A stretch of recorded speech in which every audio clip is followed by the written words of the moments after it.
This week, we're going to try to make a whole wheat sourdough starter from scratch, meaning I'm not going to be using any pre-existing cultures that I bought or got from someone else. I'm just going to make it with nothing but whole wheat flour and water. I have done this once before successfully. Well, I've done it once before and it was successful. I have had starters gifted to me before, white flour starters, and I did once or twice. I have purchased starters off the internet and done it that way, and that's a fine way to do it, but the thing that annoys me about that is I inevitably kill them. I have killed several starters just because, I'll do pretty good with them for a while, but I'm not baking every single day and using it every day and keeping up with feeding it. It's hard for me because I'm not using it every day. I find it hard to discard and put more food into it that I know is probably going to get wasted. So it's just hard for me to maintain long term. And I know you can keep it in the fridge and do it that way, but I tend to forget about it. It'll get shoved to the back of the fridge. So anyway, I usually end up killing them. So I hate to spend money on buying starter culture online because they're not all terribly expensive, but still, if you pay between $5 and $10 for a starter that you're gonna ultimately use a few times and then it's going to die, that's kind of annoying. So it's kind of nice if you can just make it with ingredients that you have and not have to waste money on it. So that's where I'm at, why I want to do it this way. I have also tried in the past to start my own using white flour. I did not have good success with that, but I have had good success doing it with the wheat flour, so that's what I'm going to try doing again. So what we need is a clean, non-reactive container and lid. I like to use a wide mouth quart mason jar because it makes it easier to stir and everything. Also need a clean, non-reactive utensil. I like to use a wooden spoon for stirring. We're using whole wheat flour. This is fine grind whole wheat bread flour that I got from Weisenberger Mills, which is local to us here. They're in Midway, Kentucky, which is like, I think it's about 45 minutes away. So I usually try to get my flour there as much as possible. And this is a pretty good quality whole wheat flour. And I've got more of it here. I just have some measured out there. Need water. If you have well water, that's probably fine to use as is. If you're on county or city water like we are, it would be best to use filtered because you don't want chlorine or anything.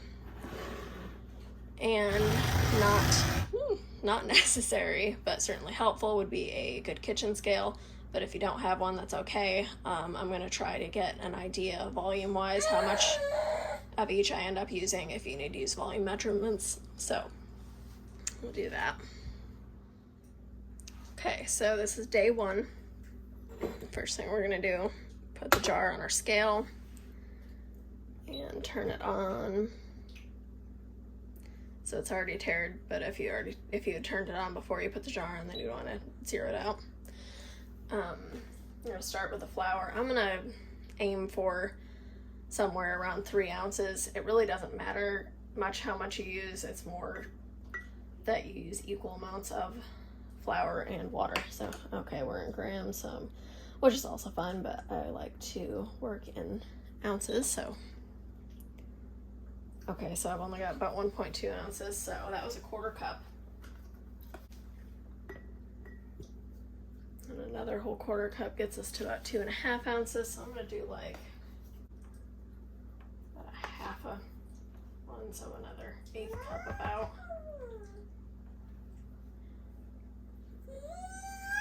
And that gets us to exactly 3 ounces, which is about what I wanted, so cool.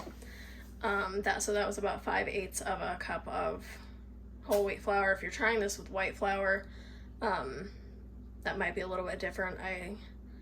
I would think the density would be a little bit different, but anyway, in this case, if you're using whole wheat flour similar to this, that should be about right. So now I'm going to tear it again and try to add about 3 ounces of water.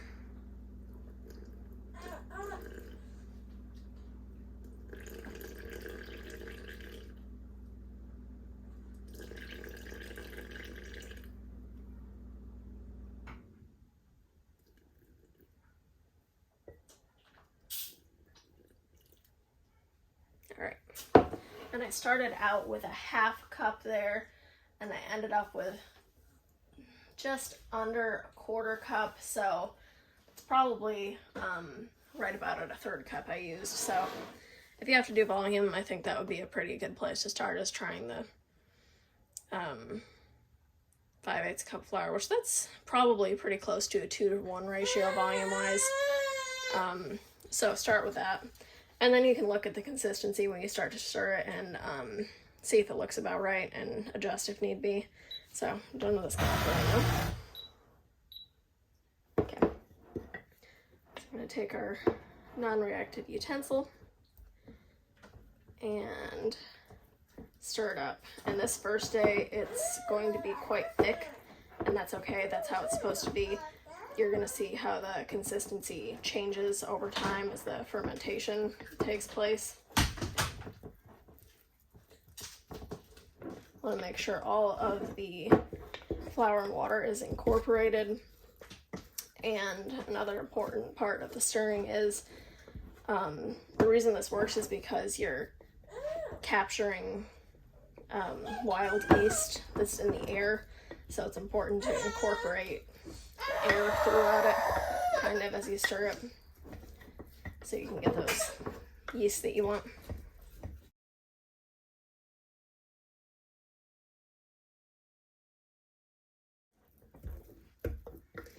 All right, so you can see how it's pretty thick. And as we go on, it's going to get thinner, like I said, as the fermentation takes place. Even tomorrow, it's going to look different than it does right now. So, anyway, yeah. So, my hands are clean, so I don't mind doing that. Make sure I get it all in there. So I'm going to put on a lid, not super tight fitting. You just want to make sure no bugs or anything get in it, but it is going to produce gases as it ferments, so you don't want it super tight, but just kind of like that. And I'm going to set it probably on top of my pie safe in the kitchen. You want it in an area that stays at room temperature, which by that we mean between like 70 to 75 degrees in that area. And we'll look at it again for tomorrow. All right, this is day 2. As you can see, we've already got some activity there, which is great. And also see how the consistency is a little bit runnier, less thick than it was yesterday. It's still fairly thick, but it's not as dry as it was yesterday. And that's because of the fermentation doing that. So, need to feed it some today. I'm not going to give it quite as much as I did to start it. Probably going to do about 2 ounces of each from here on out each day, and if we have to discard some as we go, we will. But so this is a 1/4 cup of water, and I think that's going to be pretty close to 2 ounces of water. 2.1. Okay, not bad. And then I assume it's going to take close to a 1/2 cup of flour, and I'm not measuring it exactly. This is a 1/3 cup, and I just kind of heaped it up, and we'll see if that's enough.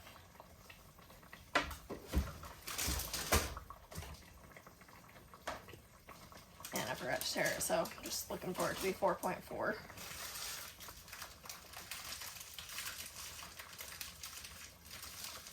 Let's touch more. Perfect. Okay. And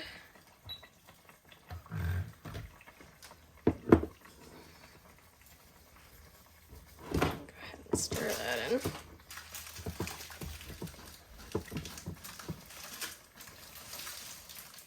Again, want to make sure everything's well incorporated, that the new flour and water is well incorporated with the stuff from yesterday, so all the yeast can get spread out and do their thing.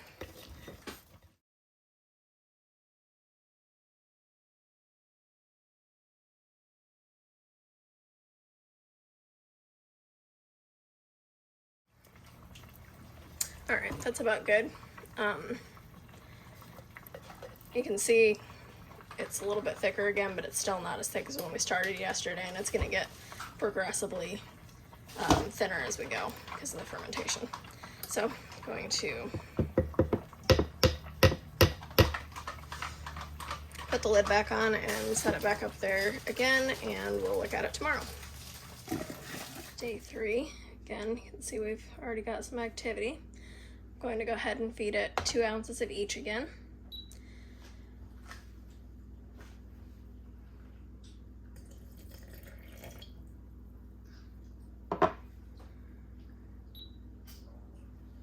Close enough.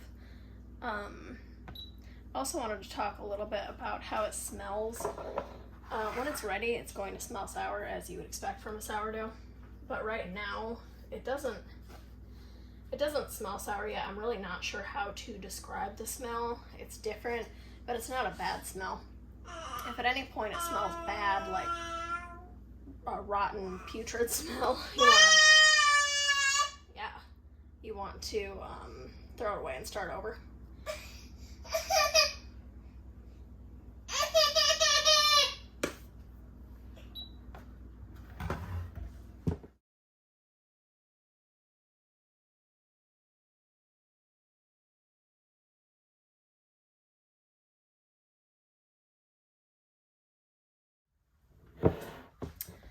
Back on the shelf for tomorrow. This is day 4, and I'm going to go ahead and feed it another 2 ounces of each.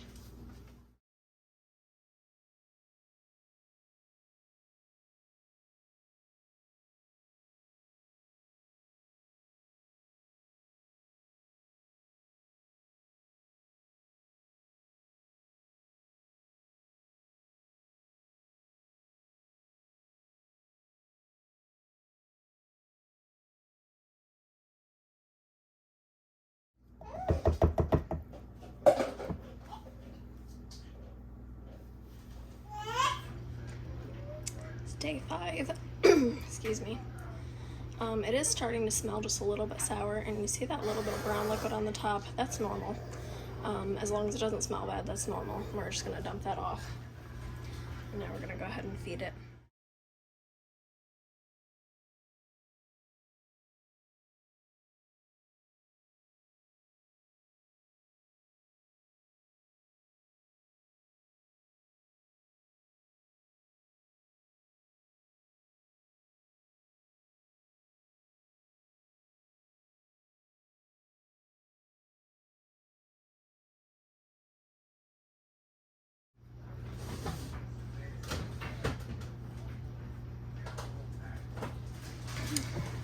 It's starting to get a little bit full, so I might discard some of it tomorrow before feeding it.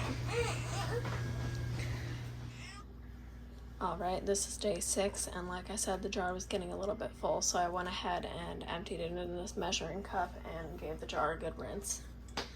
And now I'm going to put maybe a cup of it back in.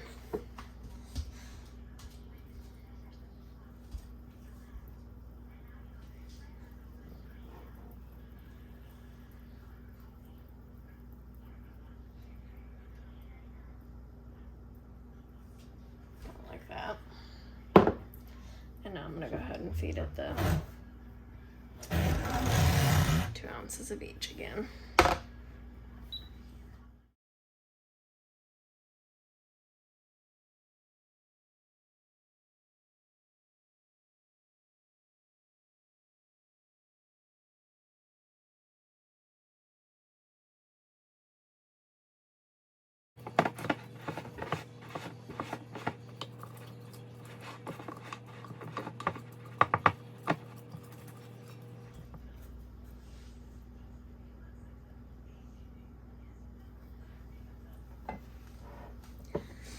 Alright, I'm going to go ahead and put that back on the shelf, and the rest that I poured out, I'm going to go ahead and throw away. Once it's done and everything's right, you can use it in different discard recipes, but since we've still got another day of feeding after this, well, 2 feedings after this technically, before it's going to be ready, I wouldn't use this just yet.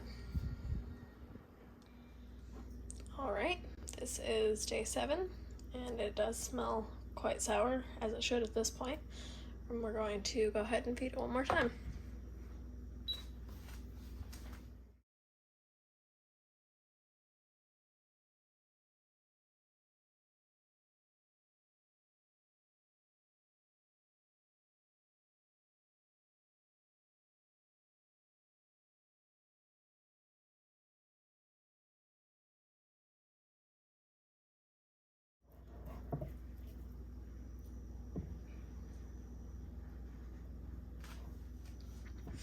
Alright, I'm gonna go ahead and put that up for the night, and it should be ready to use anytime after tomorrow. You do want to continue to feed it, of course. You want to feed it at least as much as you are using. So, you know, say if you are baking every other day and you need a cup of starter, you want to make sure you're replacing at least a half a cup daily to keep up with it. And if you're using less than that, you still need to feed it daily to keep it alive and healthy. And if your jar gets too full at any point because you aren't using a lot of it, then you do want to discard some of it. And you can either just throw that away, or there are a lot of recipes online that use discard starters, so you can look into that. But yeah, that's pretty much it. Anytime after tomorrow, it's ready to go ahead and use.